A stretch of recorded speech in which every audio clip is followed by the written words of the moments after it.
And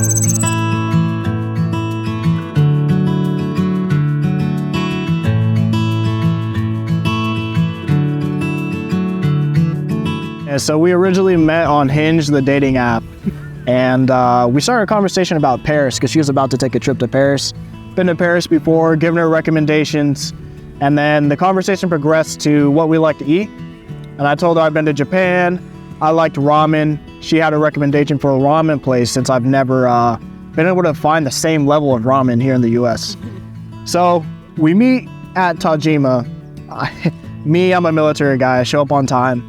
I'm waiting, looking at the menu, waiting around for like 5-10 minutes. I'm like, did she just ghost me? I don't know, we'll see what happens. But then she comes out of the corner of my eye, I see her, open the door for her, and it was during COVID, so it was a little weird. So we go up to order and I'm talking to her about what she liked to eat. Of course, she likes the spicy stuff. I didn't realize that at the time. She always loves the spicy stuff. So she got that ramen, I got my normal ramen. We sat down and eating, having a great conversation, getting to know where she's from, what she likes, and then she asked what I do.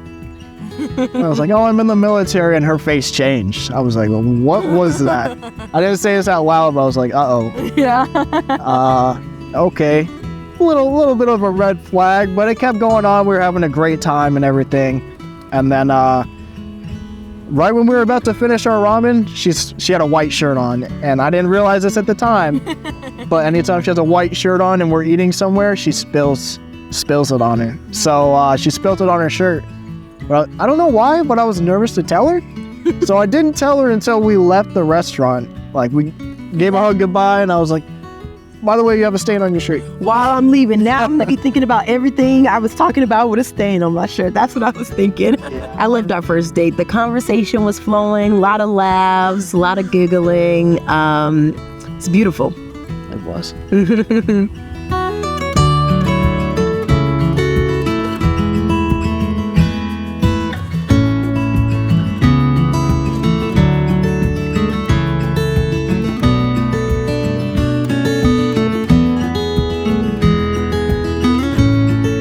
So for both of us, it's our first time being in love. I realized it, I don't know the exact date, but I had a feeling like I felt comfortable around her. I could talk to her about anything. And it was just like this perfect feeling. And I was like, this must be what love is, because I've never had this feeling before with anybody else. And yeah, that's when I told her. Mm-hmm. Same for me. It was like that vulnerability that we had with each other, being able to just talk to each other about any and everything. He was my best friend, you know. I tell him all my secrets, my dark secrets. So he knows. And for me to feel that vulnerable, and he's always there for me too. And he's such a gentleman. And I was like, this is the man God sent for me. It's him.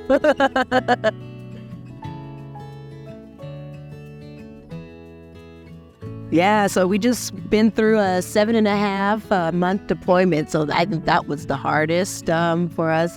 First deployment we've both been through, and being away from each other, but then also me going through some difficult things in my life individually was hard. But I know we've gotten stronger from that. He was there, even though he was miles away, he was there for me, by my side. I can call him day or night, and he was there to pick up the phone and really be there for me. Mm-hmm. Yeah, that was the most challenging time for me too, because it was, I've never been with somebody, especially during a deployment, and we had a good foundation before we left, so that really helped us throughout everything.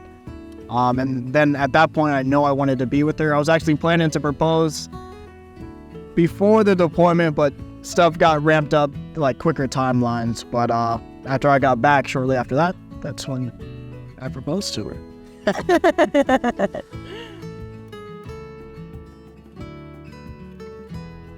Get to know each other on a deeper level, not surface level, like, oh, what is your hobbies? We used to play this game called We're Not Really Strangers. And so I would advise to play this game called We're Not Really Strangers, because it adds very deep questions. And that got us to get to know each other on a deeper level and not surface level. And yeah. Yeah, that's true, because the We're Not Really Strangers, it has, I think this one was 66 questions or something like that, but it asks those deep questions that you need to know to see if you and your partner that will necessarily work out, but we'll have like the same views on certain things. Yeah. And then talking about it if you don't. Like the same values and morals, because we can both like to swim, but if we don't have the same values and morals, it's not going to work. Yeah. Oh, I can go first. The one thing I love about him most, he's empathetic to me and what I go through, and it's just so like heartfelt and so very warming to me. So you being empathetic and also patient with me. I love that about you. And it's also very handsome. Thank you. Yes. And I also love that you're just really caring. A caring fiance and soon to be husband, but just a caring person. Like you will go out of your way for people and you go out of your way for me. So thank you. You're welcome. So for Tijera, she's very supportive of everything that I do. We always, anytime we're going through a difficult time or we have a question about something, she's able to talk with me and then sort of even me out if I'm overthinking stuff. She's really compassionate and really loving all the time, and I really love that about you. And then I'm looking forward to spending the rest of my life with you. Yay!